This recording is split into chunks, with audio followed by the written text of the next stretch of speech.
And I said, well, hard sayings, because these are very hard sayings. We've just said this is the good news, and it doesn't sound like good news at all. Sometimes one would love the reading to be something else. You look at the Old Testament and the New Testament, they're very difficult as well. And it's chickening out to avoid commenting on a passage just because one doesn't like it. So here goes. Jesus had come in the time of his ministry to realize, gradually, I think, that he was the Messiah, that realized that that meant not conquest, but dying to save his people.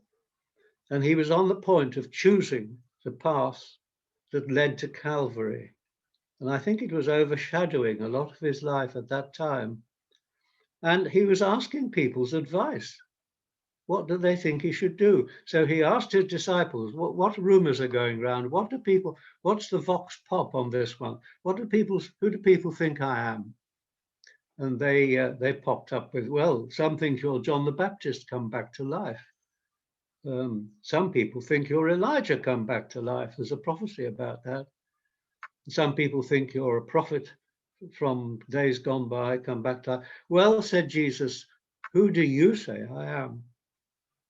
And Peter, good old Peter, spur of the moment decision making, and doesn't think much, but he came out with this one.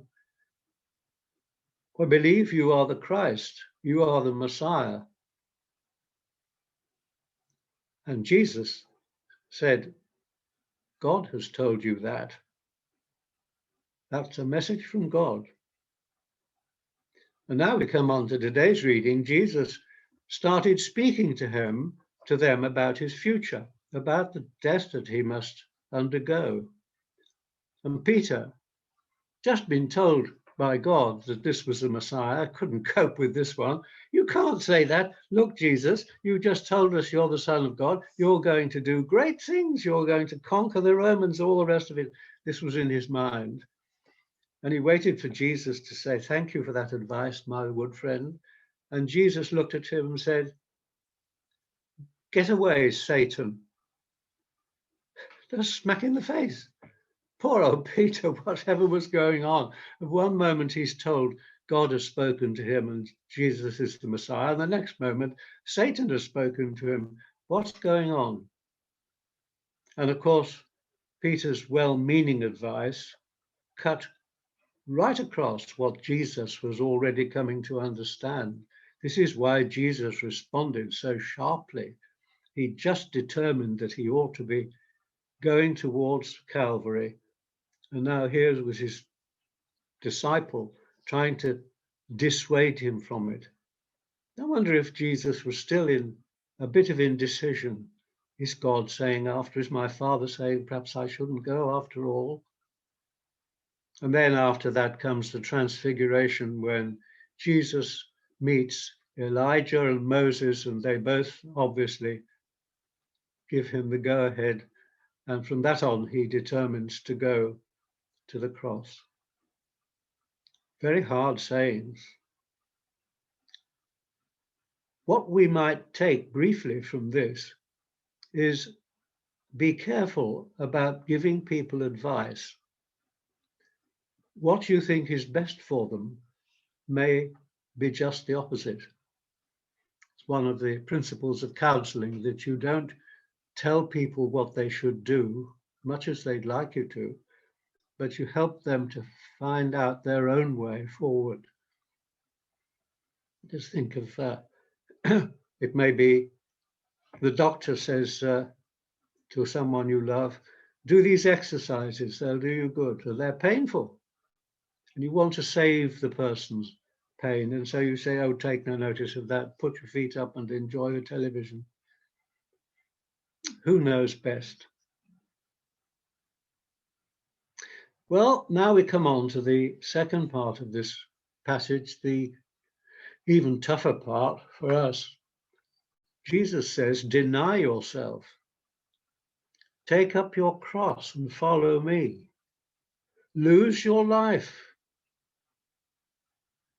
Deny yourself doesn't mean deny chocolate for 50 days, 40 days. Deny yourself means your life. Now, that has meant martyrdom for some people, literally. The early church spread like wildfire. One of the reasons, we are told, is because people were willing to risk their life for their Saviour and went to martyrdom. And for some, that is true even today. The growth of the church, the seed of the church is the martyrs. And the cross is not a little trinket or a badge. It's a symbol of death. And Jesus says, take up the cross. Now, there was in our youth, and maybe still is in some parts, a great fashion in the Christian church of wanting to be nothing. Oh, to be nothing for Jesus. We sang a hymn, channels only, blessed Master. Channels only. We want to be, the hymn was implying, some gutter, didn't do anything, but let the love of God flow over us. We weren't to do anything at all. And it was, and perhaps it still is to some extent, fashionable for parents to advise their children to be humble. Don't be uppity, put them down, make sure they know their place. And it's an English thing more than anywhere else in the world, isn't it? The English understatement, oh, I'm not important, you save somebody's life from a burning house, and you say, oh no, it was nothing really, anyone would have done it, I was just doing my duty. We find it, well, some of us do, find it difficult to accept thanks and praise. You say, oh no, it wasn't me, I'm nothing, I'm a failure, I'm worthless. Have you heard people say, or do you say to yourself and to others, I'm a failure, I'm worthless? Do you feel worthless?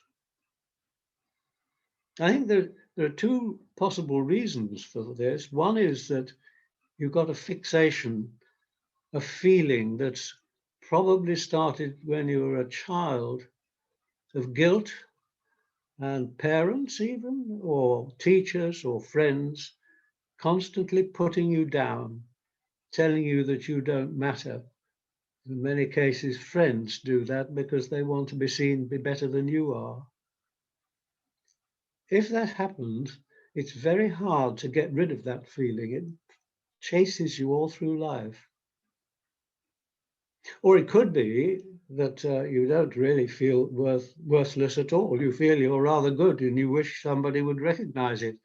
But you feel that as a Christian, you ought to tell people you're worthless because the Bible tells you so. So we think, so you pretend to be humble. You remember David Copperfield, the character in David Copperfield, Uriah Heep, who was always saying, I'm an humble man, Mr. Copperfield, I'm a humble man. He was proud of his humility. It all went wrong. But surely God doesn't want us to be nothing. He doesn't want us.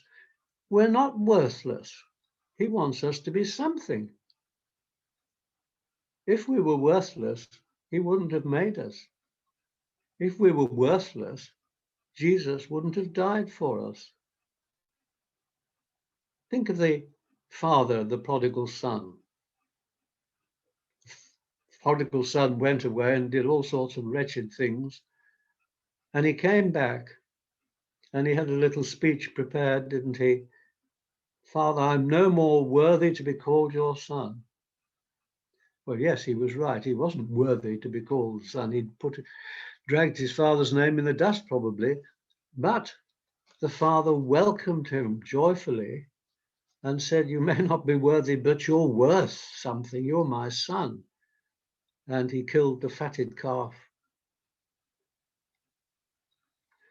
So what does it mean to deny yourself?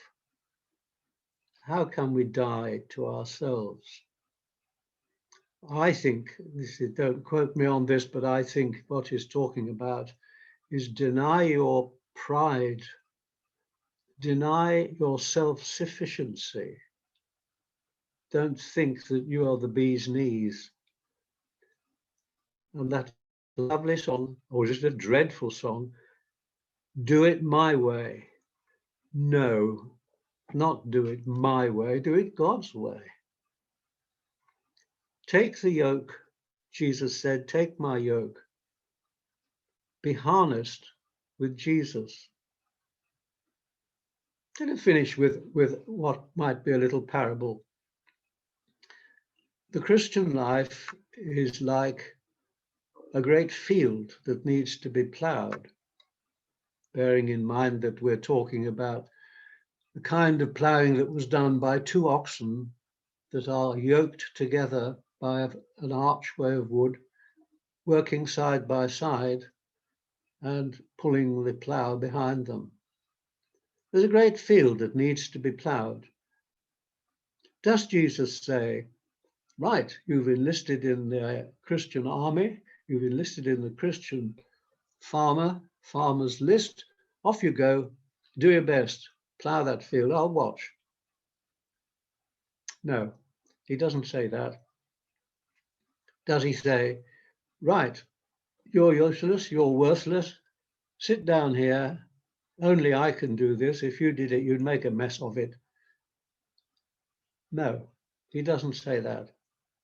He says these wonderful words, take my yoke. Come on, I'm under this side of the yoke. You take your place on the other side. We'll do this together. One of the most encouraging things that comes out of that chapter in Matthew, take my yoke. My yoke is easy, my burden is light. If you're facing a problem, we're all facing problems all the time. Pray about it beforehand. Help me, Lord. But let Jesus say, come on, whatever your name is, come on, we'll do this together. And surely that Jesus is not someone we can be ashamed of.